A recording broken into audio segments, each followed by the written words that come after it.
As we just learned, Joseph, you weren't listening to the program here, but Lester Holt, NBC News, just reporting that one of the attendees has deceased, has died from injuries as a result of the shooting.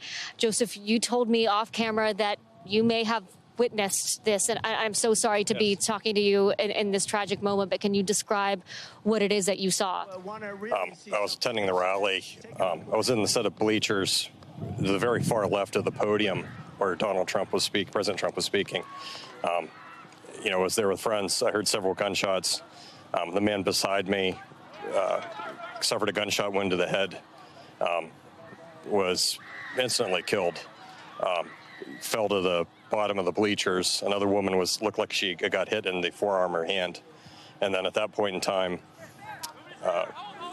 it was rather chaotic at that point because half the people were looking because they thought it was fireworks. I knew it was gunshots right away. My friend, he hit the deck. I was kind of looking around just trying to see where the shots were coming from. It seemed to me like the shots were coming from behind the bleachers. It seemed to me the man got hit in the head from behind. He was killed instantly, as far as I could tell. And at that point, a state police and a SWAT team, started evacuating the bleachers, and then I helped carry the man out of the bleachers to a tent that was behind the bleachers. You helped carry the man yourself. What was his condition when you were carrying him? He's deceased. He died. How close were you to him? A couple yards. It wasn't very far. Did you know the man? No, it's a complete stranger. They put a towel over his head and then carried him off. And you said there was another woman nearby who was also injured. Where was she in relation to him? I believe she was in the bleachers, either above me or just to the side of him. But it seemed like she was kind of at my flank, and then she flinched, and it looked like she had taken a gunshot wound to the forearm and hand. Joseph, from where I was standing, we heard multiple gunshots, 8 to 11 shots. We've been hearing it replayed on the video here.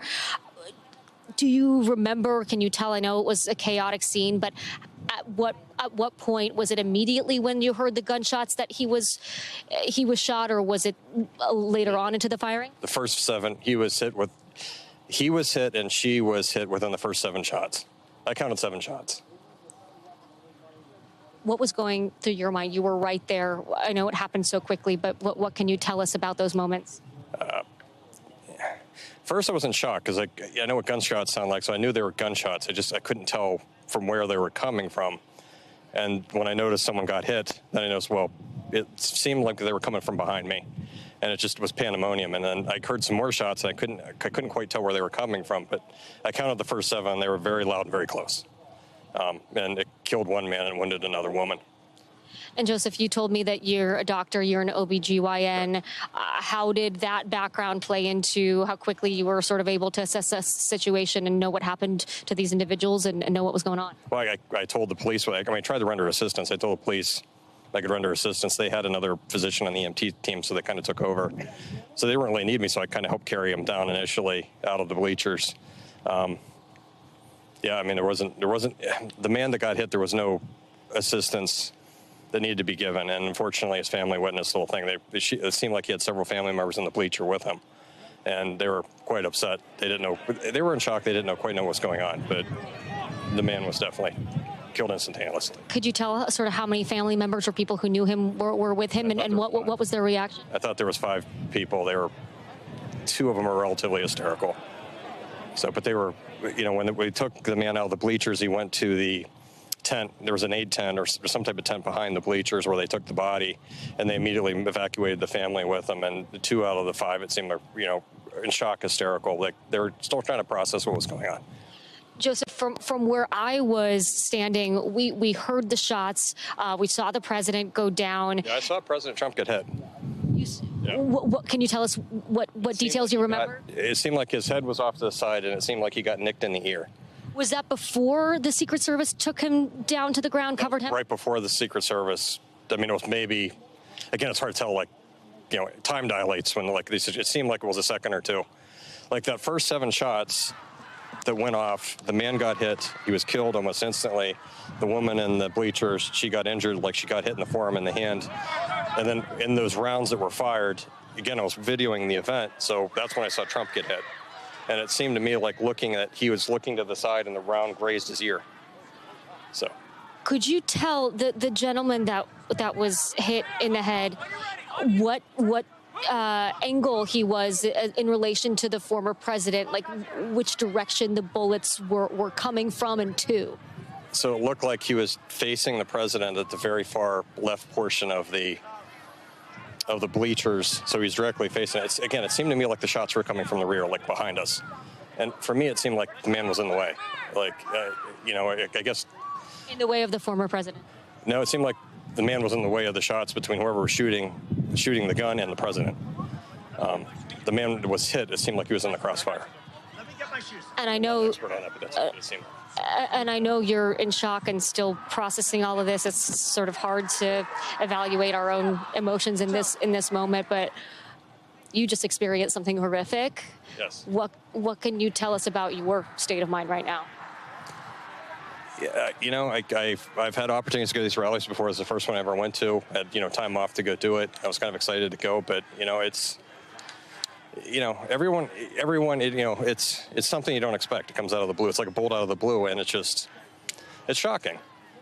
The way politics goes in this country, it just seems like it's really polarized. Everyone's just very angry. I'm honestly shocked this didn't happen earlier. I was commenting to my friend who went to the event with me. I was like, the back behind the bleachers, it's really open. It seems like a really open venue. And it just, I got this sense that, if someone really wanted to do something, and again, I was openly talking to her, and I was like, if something was bad was going to be happening, this is the perfect venue to have. I just said this like an hour before it happened. I was like, this would be the perfect place to do it. And, surprisingly enough, it happened. A devastatingly prescient observation from you. Let me ask you one more question, because from where I was, there was confusion. Then Trump stood up and there were some cheers. And then people sort of remained, those that weren't in sort of the immediate zone where you were, people were still sort of cheering, talking, trying to figure out what was going on. How quickly did you know that whether or not there was still a dangerous situation? It seemed like people sort of started to try to move on very quickly, not sure what had happened, right? So how soon did you know whether or not it was even safe? Did you want to get out of there? What did you witness in sort of the immediate aftermath once the shots stopped? Well, see, back to the shots went off, everyone thought it was a prank. Everyone, I think, got a sense, like when I looked out into the crowd, everyone thought I think the initial reaction, everyone thought it was a prank. I knew better it was a gunshot because I just saw a guy get hit. And it did. For those of us that didn't see, it's some people started laughing, some people were confused. It wasn't immediately clear to the crowd that didn't witness what you witnessed, that this was, in fact, a dangerous and deadly situation. Oh, it was a dangerous and deadly situation. The problem is it's a large crowd. And when the gunshots went off, I think they were, again, my sense was they were being shot from behind, so they sounded a bit muffled. So it sounded more like a firecracker going off. So I think the initial reaction from the people around me were like, okay, well, someone brought fireworks.